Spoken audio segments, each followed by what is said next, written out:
me through my oncologist and a nurse navigator um, to be in a research trial for the particular type of cancer was diagnosed with. And I was just gung ho. I think for me personally, I knew that being in a trial may not benefit me right now, but down the line, it would benefit somebody else, the most good for the most people. And I was also told that not too many minorities participate in trials. So I was like, oh, well, this is my opportunity, to make a difference, to be a change, to help evolve um, this type of research so that hopefully it will have a better impact and better outcomes for this type of cancer in the future. So I would really wanted to be in the study, really do what I could do. And on the other side of it too, and learning more about it, there were perks that was really advantageous for me for participating in the trial as well. Some of the costs for some of the testing and things that I had to have done were deferred, and the trial actually picked up and incurred those costs where I didn't have to pay out of pocket. So it was a win-win for me. That's really great to hear about your experience. And we're going to come back over the course of the conversation to talk about some of those aspects of your experience and how maybe we can make changes that make it even better. Yeah. But you brought up an important point that I want to shoot over to Holly, which is that you really had this future facing attitude towards it, knowing that it might not help you, but Yes. it can help other people. So Holly, that plays into your expertise in ethics. Can you explain a little bit about the type of issues that you think about before we kind of dig in a little bit deeper? Yeah, sure. So thanks again for having me remotely. My work focuses on research ethics and the oversight of clinical research. And so the types of things that I'm thinking about have to do with making sure that research participants are well protected, that their rights and interests are being looked out for. And so we can talk about this a bit more as the conversation progresses. But there is a body that is responsible for overseeing research, basically at every institution that conducts research with people, called an institutional review board. And researchers are required to go to that board with their proposals before they're allowed to ask anybody to be in their studies. And they have to convince that board that the risks and benefits are reasonable, that the risks are made as low as possible, and that they will ask people for their permission and explain to them what will happen in the research that they're being asked to join. And so I think a lot about how those institutional review boards oversee research, who sits on those boards, the types of expertise they should have, and whether and how they really are understanding what it's like to be in research from the patient's perspective. There are ways to have both those review boards and the researchers engage with community members to make sure that the types of questions that are being asked are the types of questions that are most important to patients, and to make sure that the patients, really understand what they are becoming involved in, both what are the benefits to them, the risks to them, and the way in which their participation might help those going forward. I've spent a lot of time over the past year thinking about the ethics of research involving COVID treatments and COVID vaccines. Some of the biggest issues that have come up in that context are making sure that we are collaborating and prioritizing the research questions that we ask, because people who agree to participate in research are a really important resource. And so we don't want to ask them to participate in studies unless they are well designed and will be able to answer the questions that they are intending to answer. We don't want to have duplication of too many studies that are too similar. And so there's an important priority setting that needs to go on. And then I also think about how to make it easier for people to enroll in research. And I spend a lot of time thinking about paying people to participate. And so that might be something as simple as, paying them for the time away from work, or so that they can get childcare, or, have their transportation paid for, but also compensating them for the time and effort that they might put into research. And I'm happy to talk about any of that as we proceed in the conversation. We'll definitely dig into more of those issues as we get into our conversation. But Holly, what you mentioned, the institutional review board, some of the other safeguards that are in place. And we can't talk about these issues without acknowledging some of the mistreatment and abuse that has taken place in medical research in the past. What's different now? Whether it's these particular safeguards or other practices that are in place. Sure. Well, so if you think about what's different now, right, we have to say, different compared to when. Those institutional review boards that I mentioned have actually been required by law since the 1970s, and they were a response to public revelations about the Tuskegee syphilis study, in which Black men in the South were followed for the natural history of their syphilis without being told that they were involved in research and actually having effective treatment and care withheld from them.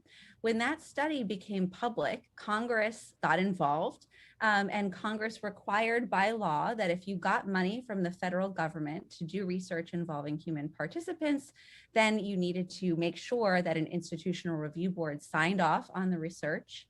And then the other thing that Congress did in the 1970s was put together a national commission to evaluate the ethics of research. They wrote a report called the Belmont Report. It's a short little thing. You can Google it. And what those commissioners did was identify 3 overarching principles of research ethics. The first principle is basically respect for persons. And the way that you can respect people is by making sure that you are getting their informed consent and that you're not enrolling people in your research precisely because they are vulnerable. Or if they are vulnerable, that there are protections in place to make sure that there's somebody who can help them understand the research and that their interests are protected. The next principle is it's beneficence. It's kind of a fancy word for just we are maximizing the benefits to people who participate in research, and also maximizing the value of the research so that their contributions can help the most people. And then the last principle is the principle of justice. And this is the idea that the benefits and burdens of participating in research ought to be fairly distributed across the population, right? So that you are not, particularly enrolling people because they, can't afford good health care or because they are vulnerable to potentially not understanding what they're being asked to engage in. So that Belmont Report with those 3 basic principles then supported a set of regulations that those institutional review boards are responsible for checking. With every single protocol that comes in, the researchers have to say, these are the risks and benefits of this research, and they have to, make sure that there's adequate disclosure of information during the consent process, and that people understand that their participation is voluntary, that they can withdraw from the study at any point in time. There's a lot of information that goes into those consent materials, and researchers like me work around trying to make sure that those materials are useful and understandable to the people that they are supposed to inform. Now, more recently, those regulations that have been around for several decades got revised. And one of the most important revisions was to informed consent. And so these forms had gotten pretty long. Jackie can probably tell us more about the consent forms that she was asked to sign when she participated in research. And, you can kind of get overwhelmed with all of this information. And so now the regulations require a summary of key information that a reasonable person would want to know before they decided to participate in research. So those are the regulatory changes. And then I'll be brief here, but the other thing that I wanted to mention is that there's been a lot more attention paid recently to community engagement in research. And what I mean by that is basically an ethical obligation on the part of the researchers to work with the communities that they hope to study, to make sure that they're asking the questions that are most important to those communities, and that they really understand the kind of challenges and barriers that might arise in the course of medical care, in the course of research participation, and then also working with communities to share the benefits and the results of the research. One complaint that you often hear, although thankfully less frequently, is that people agree to participate in research and then they never hear what happens. And so I think that's something that has gotten much better over the past several years, is that there's been an increased attention to making sure that there's engagement at the point of designing the study, all the way to the point of completing the study and sharing the results. Yeah, that's a really helpful overview of kind of where the work is happening right now. And that last point that you made around community engagement, I think is where we are at. Exactly. Is that we're here to work with our community here, because this is a really global problem. And Anya, I'll ask you to speak to that in a minute. But we can change things and we can improve things right here in Delaware. And so that's what we'll be talking about tonight. So Anya, last but not least here, tell us about your job, because you are right on the front lines of trying to put into place all of these principles that Holly just described. Yeah, thanks so much, Gayatri. And this is a fantastic opportunity. The answer lies in the community, but let me talk to you a little bit more specifically about my job. At GSK, my remit is to ensure that our clinical research is representative of the general population. What we try to focus on is to make sure that we understand the demographics of individuals. That means the age of individuals. We want to make sure that we're including older adults as well as our pediatric population. We also want to make sure that we are including men and women. Believe it or not, we still struggle with some of our clinical trials to recruit enough women in them, and as well ethnicity. And so those are the majority of the demographics that we look at. We also want to make sure that we understand societal impact that individuals may have. Do they live in a rural community? This as well makes a difference. So my remit is to make sure that we're incorporating all of this information in our clinical trials. And why is that important? It's important to make sure that we have the completeness of data. So what's fundamental is that we're all a little bit different. And that difference needs to be captured as we're investigating these products that we're trying to develop as medicines and vaccines.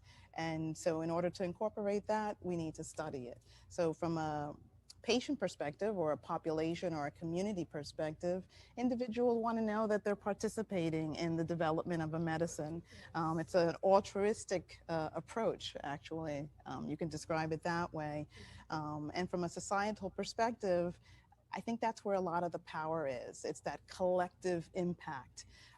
From a scientific perspective, again, we need to make sure that we have the completeness of the data. So this way we understand when molecules behave a little bit different. We know, for example, some seizure medications actually can cause rashes in certain groups of individuals and not in other individuals. We won't know that unless we study that larger group of population. Some blood pressure medications like beta blockers, they will work better in some populations and not as well in other populations. And again, if we don't study that, we won't have that information as we're developing these medicines. So that's what my job is about at GSK. And just moving towards having the community impact helps us to have that solution, because we need to make sure that individuals know why it's so important to participate in a clinical trial. With Jackie, it seemed like it was pretty straightforward. Many individuals, it's a barrier, or they're very fearful, or they feel like they're a guinea pig. And so for many of those reasons, we need to make sure that we come in this community environment, make sure that we understand what those barriers are, have that dialogue so that all individuals can feel as comfortable as Jackie felt. And also to have the choice to not participate as Absolutely, well, right? Right. Recognizing that, that the more information you have, the better choice you can make for your own health. But I think you raised a really good point in terms of all of the different kinds of diversity that affects our health, at a physical and mental level, right? It's not just, that our bodies are different, our Right. environments are different, Right. our social supports are different. And when we think about, trials for, maintaining health or preventing disease, Mhm. I think one other thing we've really made a lot of advancement in is understanding all of those other factors that go into influencing Correct. our health. Correct. So now that you've gotten to know our panelists and the expertise that they bring in, the experience that they come with, we hope you'll join the conversation. Please send us your questions. We'll answer them as many as we can on air. If you're watching on social media, you can drop your questions in the comments. If you're watching on TV, you can send us a note on email, just email speakerseries@fi.edu. And we'd love to hear what's on your mind. So I'll start by asking our panel some questions to get a little bit more about how the research is designed. Some of you touched on that in thinking about the process by which some of the safeguards are in place. But Eric, maybe I'll start with you in terms of, like, if you were to design a trial, how do you think about safety? Well, I think that's what we have to think about initially, even though it sort of gets lost in translations a lot of time. Medicine is to do no harm, and while the FDA has sort of set up guidelines that Holly did a fantastic job really explaining before it gets there, and I just as an aside, I think she described something very important, and everybody should know. Holly's sitting at the same table I am as we discuss this. So you have patient advocates, you have brilliant ethicists like Holly, you have people making sure that the trials that we move forward on, the science move forward, is in fact ethical. And that is run by every legitimate institution that goes before the FDA. So, but in terms of thinking about the safety side, generally it's built on what has come before. So dosing information is published, everything is in the public domain.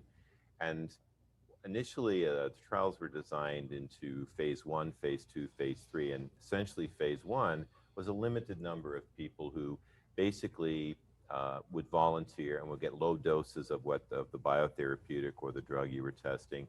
And very quickly, people would be monitoring their health and their well-being. And if it were something like a prevention trial, if you go on the Peloton or you ride a bike for 2 hours, immediately your blood pressure would be taken, and so there was a standard met there. But recently the FDA has kind of begun to merge safety and efficacy. So if things look pretty safe, they don't want to hold people back. So safety is absolutely the first concern. The trials are designed based on what has come before, that have made good dosages and things like that. But then efficacy begins to enter into it. And so you'll sometimes see clinical trials built on phase 1, phase 2, or phase 1A or phase 1B. And I think those are the kind of interesting things. And again, to Holly's point, things have really been heavily regulated to protect the patient, because even at Christiana, where our attitude is, the patient comes first, not the technology. And so that attitude is what you said. It's about the environment, about the holistic care. Where does the patient live and what can best serve them? So all of the factors you described actually go into our thinking about whether or not this will be a safe use in humans. So if all goes well, it gets tested in larger and larger numbers of patients. Hopefully, you see that successful result, that it makes a difference, and then you can put it into practice. What happens when you find a result that doesn't go the way you hope, Anya? Well, then you begin to try to delve into it and understand, well, why did it go the way that you didn't expect? That challenges your hypothesis, right? And so maybe you go back and you look at some of the basic research that was conducted and make sure that you didn't miss something. And then you further understand exactly, maybe there was an adverse event, maybe there was a lack of efficacy, as Eric mentioned, but you need to just try to delve in a little bit more to understand that.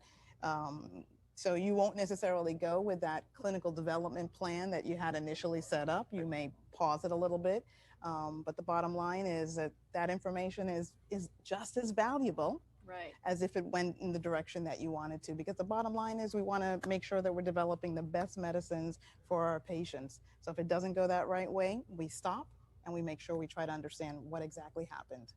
I can add just one more thing there. I can interject. Anya's mentioned something very important in that it is experimental medicine. And occasionally there will be things where someone doesn't report a comorbidity or they've had something they forget. And sometimes that might be a pre-existing it would be a condition. pre-existing condition. And of Right. course, we all know, I think we're getting to a point where we all recognize how important those are, both for insurance reasons and things like that. But it's very important to be very transparent as you enter into a clinical trial enrollment to let the people know this is going to happen. But I think it's also maybe a question for Holly and Anya as well. I suspect, I've heard that if in some of the COVID vaccine trials, that people would die of a heart attack and they'd have to stop the trial because that person actually was on the clinical trial and stopped. So even though they had nothing to do with the vaccine, so that's really at a level that is so particular that everybody is watching this so carefully that if there's any adverse effects begin, I mean, at GSK, they have a great team of people who watch this, that the trial is stopped. So even if there's any hint of something that may be going wrong, they slow the trial down very carefully so they ensure safety first. So it's a very good point that you have to go back, but trials can be stopped in reaction to someone who forgot to mention they had a heart attack 10 years ago and weren't really qualified to be on the trial. So sometimes it may seem that trials get stopped because the drug is wrong or the vaccine is wrong, but it's not that. It's just that something happened in the process, and that's what you find out when you stop the trial and go back and dig. Sure. So the important point is, any hint that something might be wrong, stop the trial, Right. figure Exactly. out what's and going it happens. on, Absolutely. and that happens It frequently. happens. Yep. There's Jackie, from also, a patient's perspective, how did you feel in terms of thinking about the safety of the trial that you participated in?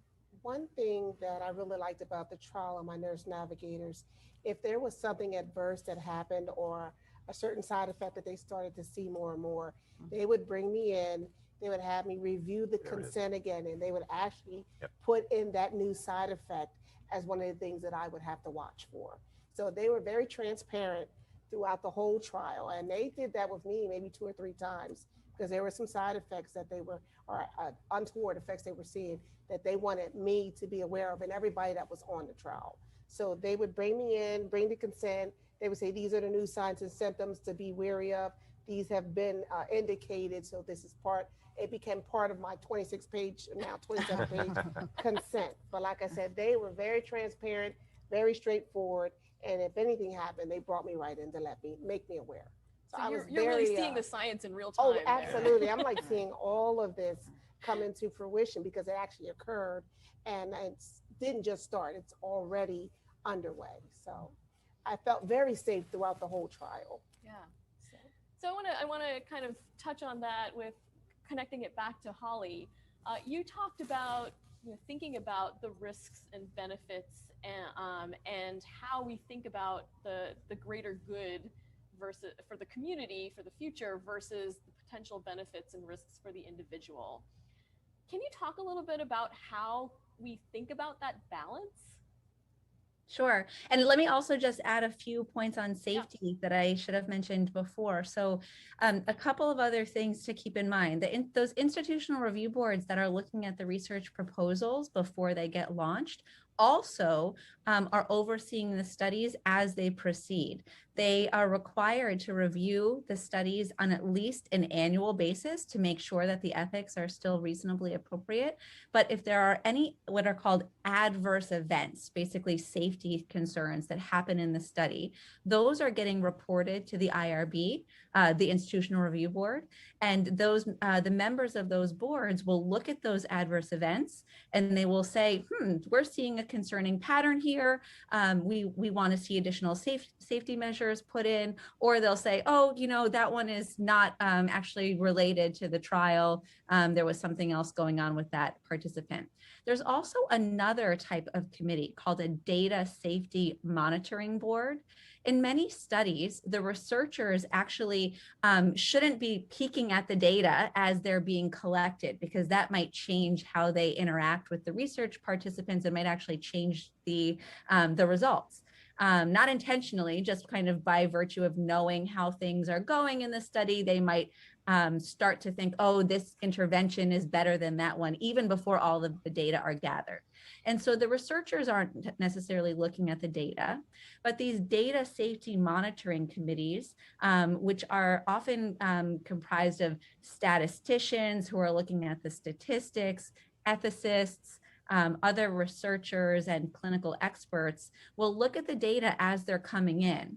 And if it starts to look like there's a concerning safety pattern in the data, then they will have what are called stopping rules.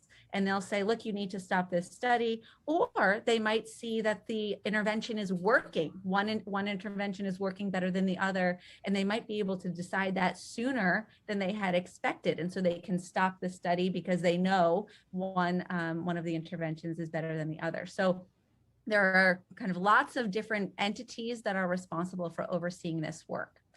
Now, the risks and benefits of research, that's really the core of what the work that I do is, right? It's thinking about when can we ask people to take on uncertainty for the benefit of scientific progress, right? Now think about, COVID is a great example, right? We didn't know at the beginning of this new virus how to treat people. We didn't know how to prevent it. We didn't know, about a lot of the public health interventions, how effective they would be. And so we needed to study those things. Now, the important thing to keep in mind is that when you're asked to participate in a research study, the interventions that you might be offered, they're offered because we don't actually know if they're better or worse than the alternative.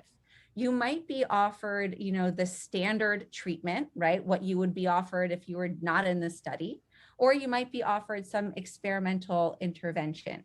That experimental intervention could be a drug that's been approved for another disease and now they want to try it in this one, or it could be something that hasn't been FDA approved for anything at all, right? It's a brand new product.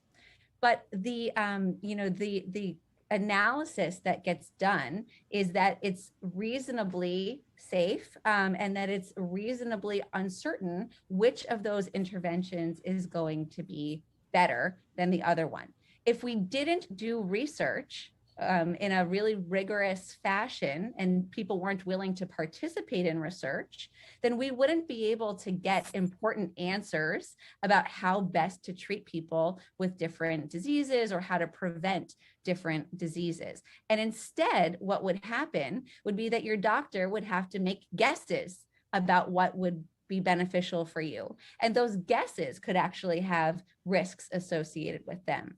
And so I worry sometimes that people think, oh, research is so risky. But if we don't do the research, then the regular practice of medicine could be risky. And as I mentioned, there are lots of interventions or mechanisms to oversee the safety of research participants. That doesn't mean that there are no risks, of course, and that would be something that would be very carefully disclosed to research participants before they make a decision about whether to be in the study. The other thing that I want to flag, right, is that you might just be comparing two things or more than two things that are already being used in the course of clinical care, right? So you might have a group of physicians who say, for people who have this disease, I really prefer this intervention. And you might have another group of physicians who say, no, I prefer this other one.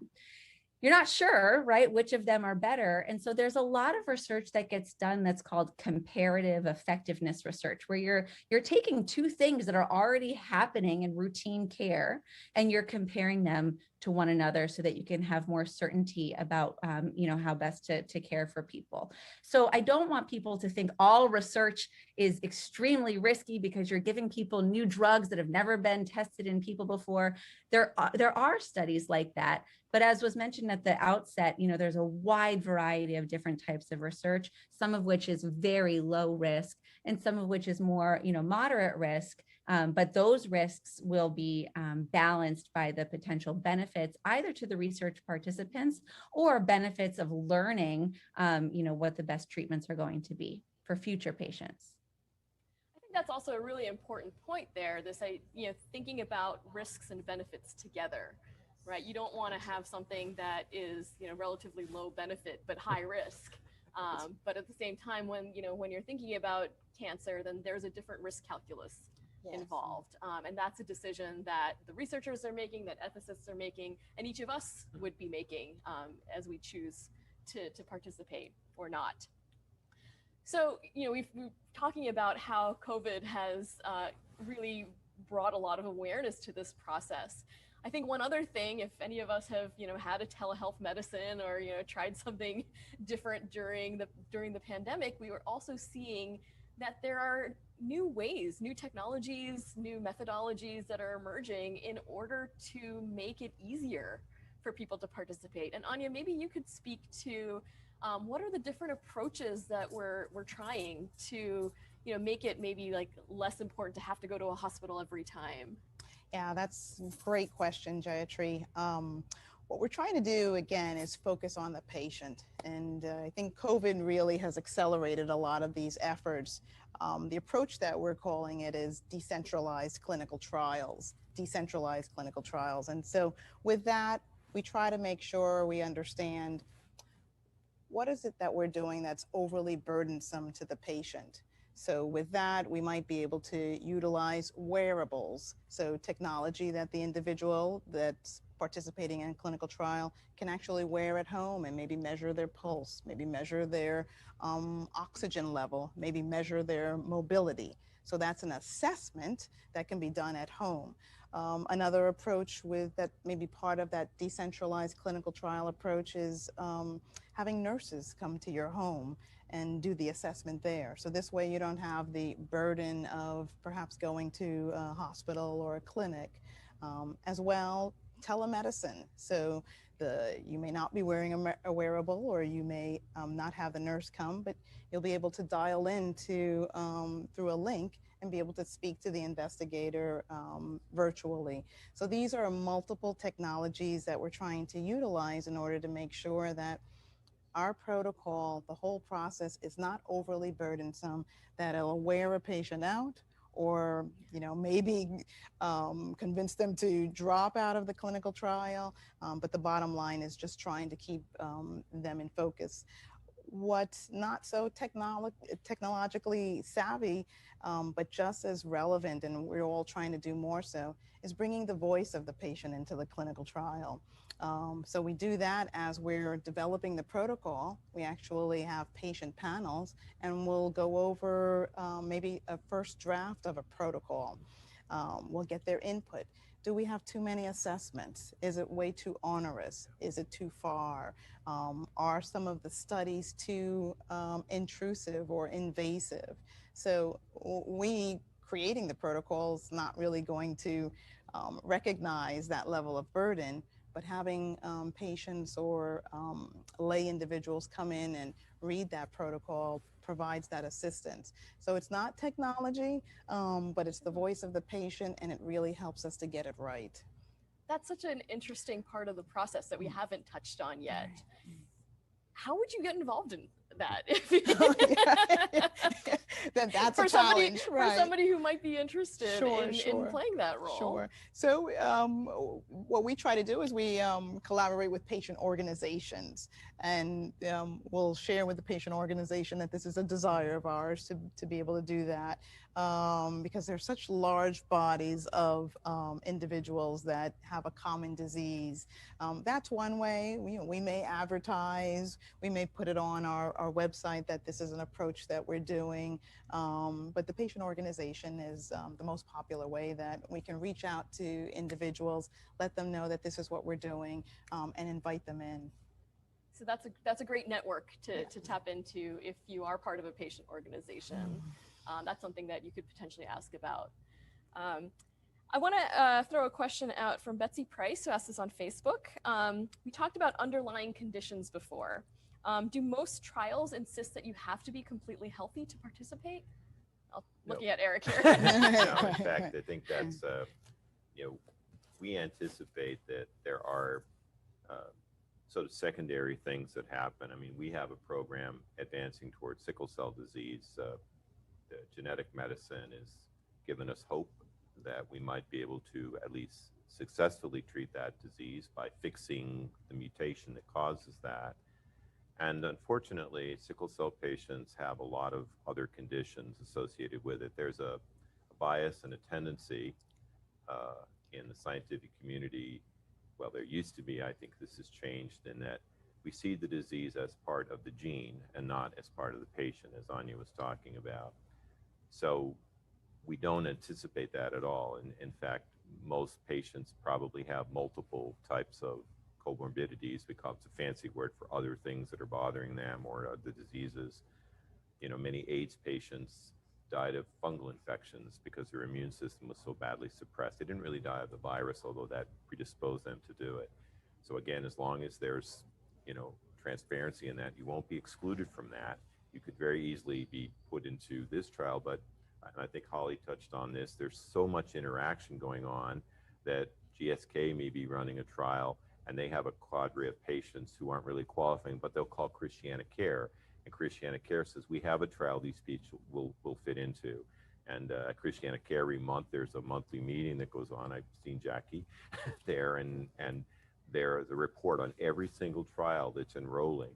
And people are very, very sensitive. Some trials are waiting for enrollment. Some trials don't get enough patients, and they wait until someone from GSK or Pfizer or University of Pennsylvania will alert us there are patients who might qualify for your trial. So the network and the information is very tight. And if you have something that won't make you qualify for a trial at Penn, could very easily go to GSK or to ChristianaCare. So I think there is a trial for everyone out So there. that's something else that people can be knowledgeable about. Absolutely. Jackie, did you have any issues to think about on that front in terms of being able to choose between trials, or was this particular trial presented to you as the one that was the best fit for your particular condition? I learned this trial was particular to my diagnosis. I was diagnosed with triple negative breast cancer. So that's what the study was. And there are other types of breast cancers, but it was that particular one. And what I learned, is, even doing my own research, is that certain trials, you have to meet the criteria to be a participant in that trial. And if you don't, there may be another opportunity at another time. So I wanted to follow up on something that you mentioned, when you were first getting to know you. You mentioned the role that a nurse navigator played. And I would like to ask you to describe this a little bit more, because we've heard from Holly, there's so many regulations in place. We've heard from Anya, there are so many safety protocols in place, so many different, people involved. It can seem kind of overwhelming, right? Yes. So tell us about how a nurse navigator helped you through this. I won't mention her name, but my nurse navigator became like my best friend. She was phenomenal. So one of the roles of the nurse navigator is, once you enroll in one of these trials and you get through the consent form and the paperwork and everything, they're like your best friend. You can call them for anything. They come to every visit that you have. They're there in the when you're in the room getting when you're getting your physical or whatever that you have to have or go through. They're there with you every bit of the way. They'll hold your hand. They'll answer any questions you have. Like even if I had something outside of what was going on that I wanted to find out related to my particular cancer, they would get you answers to any questions that you proposed or had. They were call me even at home if you have any other questions. If you can't get in touch with the on-call doctor, if something's going on, call me, and they would help facilitate your care every step of the way. It's almost like they became an integral part of my family. Like if I knew if I couldn't reach someone on my cancer care team, I could always just pick up the phone and call this individual any time of the day or the night, and they were there, and you got an answer. So that I always felt safe and secure in knowing that there was a nurse navigator available. There was one personally assigned to me and everybody that came through the program that was in a research study. And like I say, they became more of a best friend or a family member. And I don't really think I would have done as well without that individual, because it was like a safety net, Yeah. a support that I knew I had. And it just made me feel more reassured in going through this process that was perilous enough that I was going to be okay. I really felt safe, even Right. with the confidence that the navigator had and giving me support. It was And amazing. having someone who was looking out for you. Yes, Absolutely. that Right. definitely, totally looking out for me. So on that note, we've got another question from Betsy. If you join a trial, can you quit it if you just don't like being in it, or are there certain criteria that allow you to drop out? Maybe I'll throw that to Holly. Absolutely. Yeah, that's a great question. And the answer is very clear. You have the right to withdraw from a study at any time for any reason at all or for no reason at all. And that's something that would that's actually required in the relevant regulations. It's something that should be discussed with research participants when or people who are considering becoming research participants during the consent process. The decision to be in the study in the first place is totally voluntary, and you can leave the study at any time. Now, if you decide that you want to leave the study, the researchers and the research staff might say, it would be helpful if we could continue to follow up with regard to safety, or these are things to look out for. If you are in a drug trial, for example, there might be safety concerns if you abruptly stop the medication, and so there might be some kind of additional wraparound things that need to happen when you decide to leave. But that is completely within the rights of research participants to walk away at any time. Thanks, Holly. No, that's I think that's really Mhm. helpful. Again, just to Absolutely. know what all of your options are. Yes. As we start to wrap this up, I want to leave people with some helpful advice. One of the challenges that I think has come up in a theme in some of our conversations as we were preparing for this event was the idea of communication. We've all heard a lot of information about the idea of research and the idea of clinical trials. We talked a little bit about direct action that you can take to try and get involved by working with a patient group. But how can we do better at helping people know what's available and what they can get involved in? And Eric, maybe I'll throw that question to you first. Well, I think the fact we're sitting at DETV is a good start, because I think that through the years we have tried to communicate with people of color, minority groups, underserved populations in sort of the standard way. And with Ivan Thomas and DETV is a spectacular vehicle for us to get into the community. Number one, because, and I've worked with Ivan on another project, that there is trust that has been built up, that the quality of the DETV production would essentially wouldn't be here unless the community was accepting in this as a vehicle.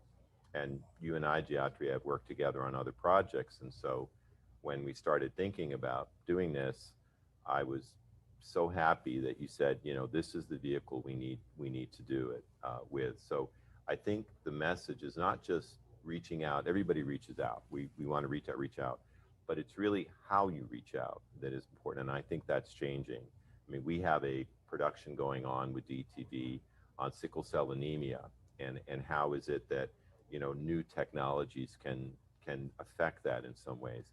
The fact that we're working with DTV on that production is different than we might have done that 3 or 4 years ago. We might have gone to a standard production company, but because they're embedded in this community, they have the trust of this community, and they're providing information to them, I think speaks volumes to the progress we're making. We have to do more, but I like to focus on not only the message we're giving, but how we're delivering it and finding new ways to do that, because we all want the same thing. I mean, all these people, Jackie's my hero.